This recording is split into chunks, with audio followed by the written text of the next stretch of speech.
That was Hallelujah by award-winning Israeli singer Tali Koren. Well, Tali has got something of a track record in taking control of her own career. And 4 years after recording her album 72 Names on a tiny budget and relying on a lot of favours, she's done it again. This time she's launched a campaign called Kickstarter to release her single Free Will. And the aim was to raise £10,000. And last week, she did it. Tali, congratulations. Thank you so much. Well, first of all, this campaign, Kickstarter, just tell us what it was all about. It's amazing. It's something that is very common now in the music industry. It's a crowdfunding, which more and more artists are taking control of their career and doing those kind of campaigns, and to either record a record, or people do it even for films or books. But for me, I decided, let's do it for only one song that my aim is to inspire millions with that song. Now, you described it on YouTube as being the biggest step of your life, like climbing Mount Everest. Why was that? Absolutely. Because, as you know, in my last project with my first album, 72 Names,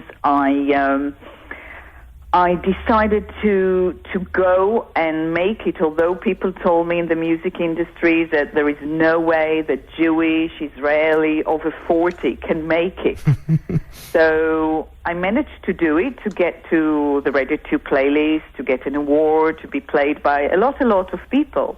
Yeah, people like Chris Evans. There were all sorts of radio... Chris Evans, and the track that we just heard, Hallelujah, which is based on the big miracle of Moses splitting the sea, was played by Graham Norton in his chosen show of the year when it was released. So it was big things for me, as you know, as Israeli, Jewish, over 40. So you made it despite predictions. Exactly, but now my aim is to take Free Will, which is a song that so many people through the years said to me, Tali, it's a hit, it's a James Bond track. It's not that I said it. It's people from day one that I composed and wrote it in one take. People just love that song. So I decided a few months ago, okay, if everyone loves it, what holds me back to really create a world hit? So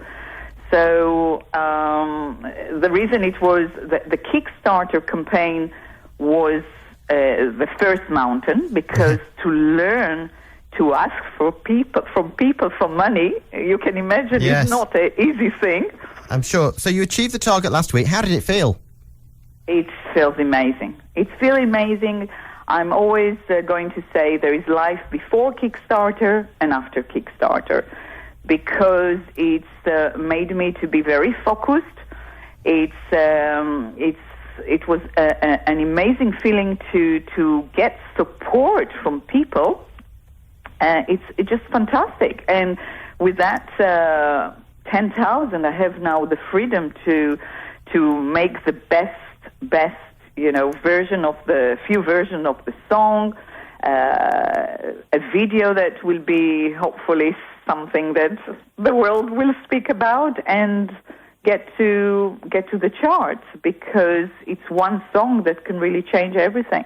And I just decided, let's focus on one song that I know that in terms of the message of it really reflects who I am, and that's it. Yeah. So that was my free will to just go and do it. Now, you're Israeli, but you moved to London in the 1990s. Most Jewish people go the other way. What made you move to London? I moved here.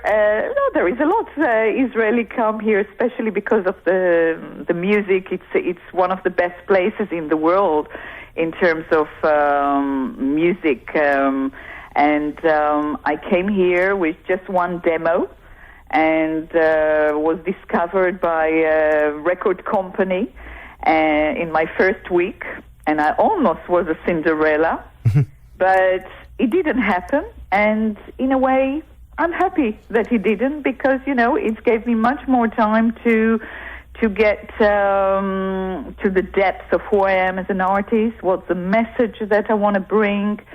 And I love it here. I love it here. Of course, I miss Israel, but it's a great place to be and to develop as an artist. Yeah, I mean, the song we just played, Hallelujah, and others of your songs contain a lot of Jewish influence.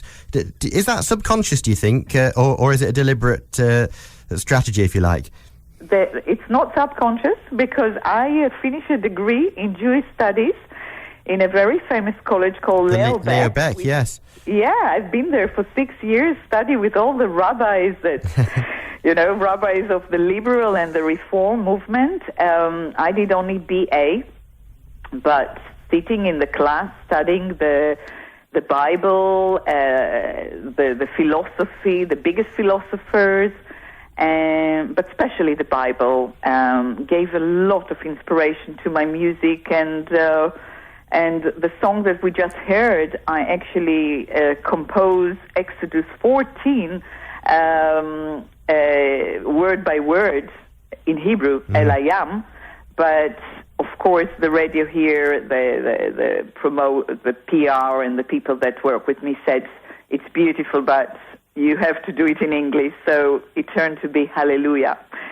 But a lot of influences, and I think everyone needs to be connected to their root, and by being away from Israel made me to be closer to my roots, which is beautiful. Now we're going to have to wait a few months until Free Will comes out, aren't we? Oh gosh, yes, and there are going to be a few versions. It's going to be in Hebrew as well, Spanish, because I lived in Mexico, so we have a very Latin version, and we have the single. So it's very exciting times. Okay, well, we'll watch out for that. And any plans to play in Manchester, by the way? I am planning. I'm planning for a long time, because Manchester, also the newspaper, you're always so supportive. So I will let you know. We are planning very soon all the tour in the UK. Oh. And I will definitely, Manchester would be one of the main places that I'm planning to come. Okay, well, that's great. We shall hold you to that, and maybe we'll even grab an interview with you whilst you're here as well. Of course. Thank you very much. Well, Tali, thanks very much for speaking to Jewish Hour. Thank you.